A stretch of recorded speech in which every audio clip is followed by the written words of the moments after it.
Imagine this. You open your credit card statement, see a $1,000 balance, and the box that says minimum payment due $25. It looks harmless, almost like a courtesy. But what if I told you that paying that minimum every month can turn your $1,000 into more than $2,000 and keep you in debt for years? That's the minimum due trap. And today we're going to expose exactly how it works, how much it really costs you in dollars and years, and the exact roadmap to escape it fast. First, what is the minimum due? It's the smallest amount your issuer will accept to call your account current. Typical formulas are either a fixed dollar floor, often 25, or a percentage of the balance, usually 1 to 3%. That number looks small on the statement on purpose. It makes you feel safe while the interest eats away in the background. Here's how the trap works emotionally. You pay the minimum, get a small hit of relief, and the issuer keeps charging interest on the remaining balance. Next month, the minimum is again small. Repeat. Over months and years, you paid interest, sometimes more than the principal, and your payoff timeline stretches into years or even decades. That's the psychological hook of the minimum. Before we get into the math, let's set the playing field with realistic US assumptions. Many cards have APRs between 15% and 30% depending on creditworthiness. For our examples, I'll use common scenarios. A 24% APR for an average card, and typical minimum due rules of 2% of the balance or $25, whichever is larger. I'll clearly state each assumption before the calculation so you can adapt it to your own APR. Now the deadly example, $1,000 balance, 24% APR, minimum payment, and the greater of 2% or 25. That means month one, your minimum is $25. Interest for month one is 24% to 12, 2% of $1,000 for 20 lens. So of your $25 payment, only $5 reduces principal, tiny. That's the trap in one line. Interest can be a large portion of that minimum. Let's do the full math. If you pay only the minimum each month under these rules, the debt will be paid in 82 months. That's about 6 years and 10 months, and the total you'll pay is $2,050, of which roughly $1,030 is interest. You started with $1,000 and paid an extra $1,050 just because you paid the minimum. That's real money. Now contrast that with smarter choices. If instead of $25 you pay $50 per month on that same $1,000 at 24% APR, you clear the debt in 26 months and pay $1,300 total. Interest drops from $132 to about $290. Double your payment and you save hundreds and become debt-free years sooner. That's leverage. To magnify the point, consider a larger balance, $5,000 at 22% APR with a minimum of 2% years 25s. If you only ever make the minimum payments, mathematically this can take decades. The model shows it stretching to 80 plus years and costing tens of thousands in interest. Think tens of thousands dollars in interest on a 5K balance. This isn't hyperbole. That's how exponential interest behaves when you keep paying only the floor. Why does this happen? Because minimums are usually tied to a percentage of your balance. When the balance is high, the minimum is high enough to cover interest and a sliver of principal, but at the same time, the monthly interest rate is large on the remaining balance, so principal erodes slowly. The math compounds. Credit card companies know this. Their business model benefits if you carry a balance. Okay, time for a quick primer in plain language. Monthly interest, sure, APR 12, X current balance. Payment reduces interest first, then principal. If minimum interest, principal barely moves and you stagnate. The escape route is simple. Make payments that exceed the interest, ideally paying principal down aggressively so future monthly interest shrinks. Let's turn numbers into decision making. Scenario A, $1,000 balance, 24% APR. Minimum balance $25, 82 months to clear, $2,050 total paid. Scenario B, pay 100 month, cleared in 12 months, total paid $1,200 and interest 127. Scenario C, pay 150 month, cleared in 8 months, total paid $1,200 and interest $84. The faster you reduce balance, the less interest you pay, and sometimes paying a little extra saves a lot. So what are your tactical options ranked by impact? 1. Stop paying only the minimum, always pay more than the interest. 2. Do a balance transfer to a 0% APR introductory offer and attack the principal. 3. Consolidate high interest balances into a lower rate personal loan.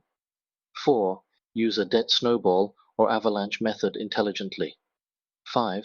Use automation and freeze the card to break impulse cycles. We'll unpack each of these. Option 1. pay more than the minimum. This is the simplest and most effective.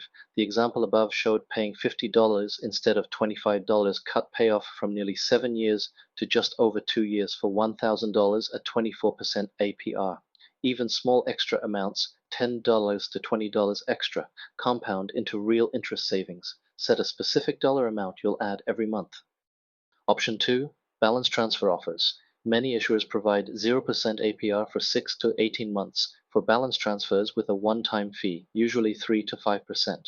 If your credit is good, moving a $5,000 balance to a 12-month 0% offer and paying it down equally can save thousands of dollars in interest even after the fee.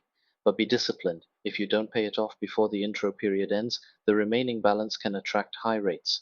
Option 3, personal loan consolidation. If you have $10,000 across credit cards at 20 to 28%, a personal loan at 9 to 12% can dramatically reduce interest and give you a fixed, predictable payoff timeline.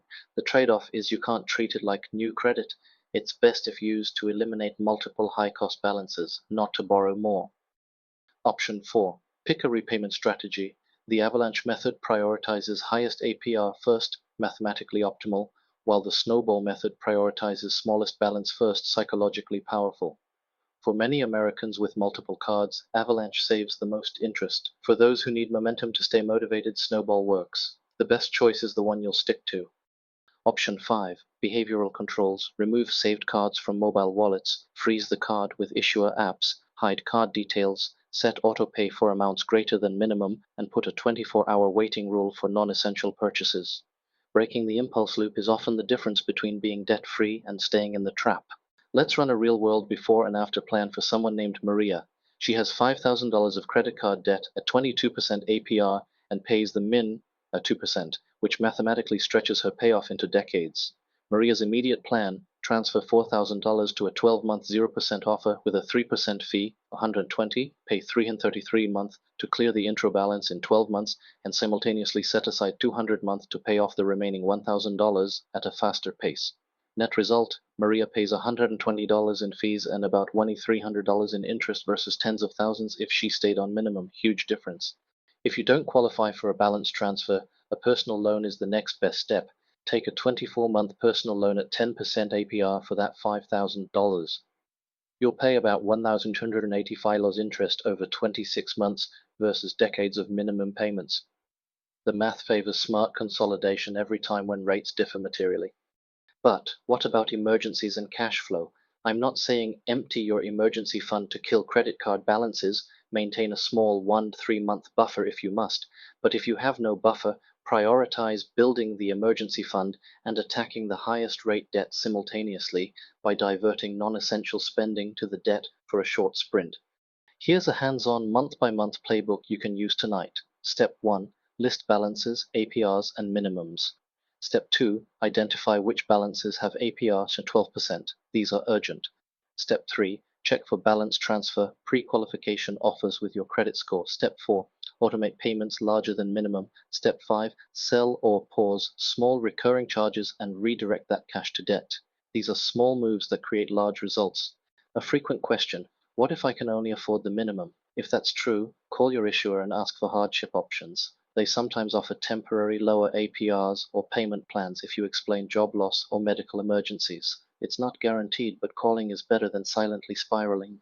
Another powerful but underused tactic, negotiate the APR on your card. If you have a good payment history, call and ask for a rate reduction. Sometimes issuers will grant a lower APR to keep you as a customer. Even a 3% cut in APR reduces your monthly interest and speeds payoff materially. Always try negotiation. Let's talk automation. Set up autopay equal to a target amount, e.g., set autopay to $100 instead of the minimum $25. Once autopay is set, treat that autopay as sacrosanct. On the day the payment leaves, don't reload the balance with discretionary purchases. Autopay removes human error and prevents "I'll do it later" regrets. Human nature bias can sabotage you. Mental accounting makes small minimums feel harmless. The best defense is visibility. Use a spreadsheet or an app to chart the payoff timeline under minimum versus the new payment amount. Seeing "you'll be free in 8 months" beats the fuzzy comfort of "I'll pay it off someday." Here's a myth. Paying minimum keeps my credit score okay. Partly true, paying minimum prevents late fees and hits to payment history, but carrying high utilization, large balances, hurts your FICO score. Lowering balances faster improves your utilization ratio and credit score, which in turn opens up better refinancing options. Paying only minimum is bad for both your wallet and your credit profile.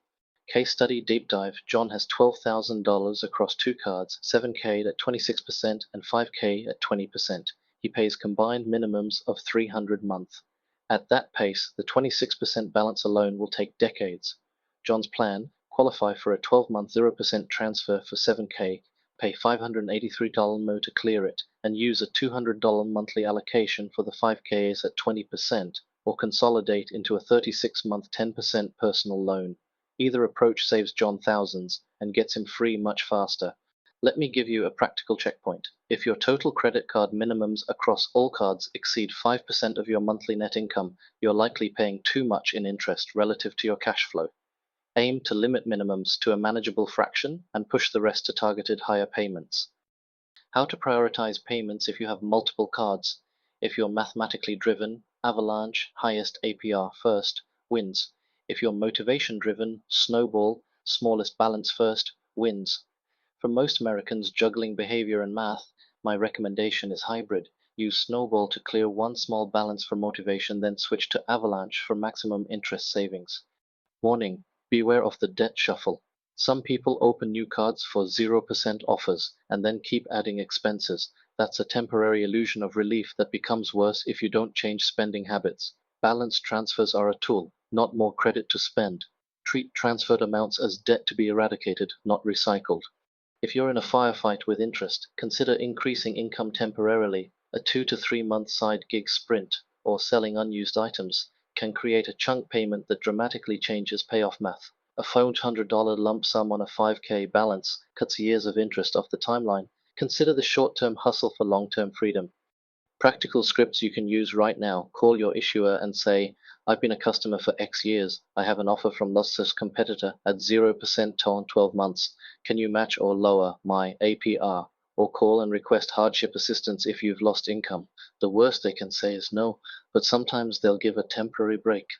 Let's return to the core messages with a clear visual. Minimum payments are the handcuffs. Extra payments are the key. Balance transfers, consolidation, negotiation, automation, and behavioral controls are the tools. Use them in combination, not isolation, for maximum effect. Before we wrap, here's a 30-day action plan you can start tonight. Day 1, list balances and APRs. Day 3, set autopay above the minimum. Day 7, apply for a balance transfer or personal loan pre-qualification. Day 14, pause discretionary subscriptions and redirect that cash. Day 30, make an extra lump sum payment with any savings or side gig income. Simple steps, fast impact. Mini summary: paying only the minimum costs years and often doubles or triples the original balance in interest. Paying more shortens payoff from years to months and reduces interest by hundreds or thousands. Consolidation and balance transfers can eliminate high APRs but require discipline. Behavior change removes the pandemic of repeat debt. Now a quick reality check. If you're currently paying only minimums and feel overwhelmed, you're not alone. Millions of Americans are in the same boat. The difference between someone who stays stuck and someone who escapes is a few decisive actions: a phone call, an application, and discipline on spending. That's it. If you want a simple daily habit, every time you get a statement, calculate how many months it will take to clear at your current payment level. If it's more than 24 months, adjust. Otherwise, the math is telling you to do something different. Seeing the months makes the problem concrete. Here's a checklist to screenshot now. 1. Find your APRs. 2. Calculate minimum versus a recommended target monthly payment. 3. Apply for the best balance transfer or consolidation option you qualify for. 4. Set auto pay for the target payment. 5. Freeze the card or remove it from wallets. Do these 5 steps and you'll drastically cut the time you spend chained to minimums. If this video helped, share this with anyone you know who's carrying a credit card balance. It might be the nudge they need to escape the trap. Comment now with your biggest fear about credit card debt. The minimum due is not a courtesy, it's a mechanism that can cost you hundreds or thousands if you let it. Don't be passive. Act tonight, make a plan, and reclaim your financial freedom. I'll see you in the next video.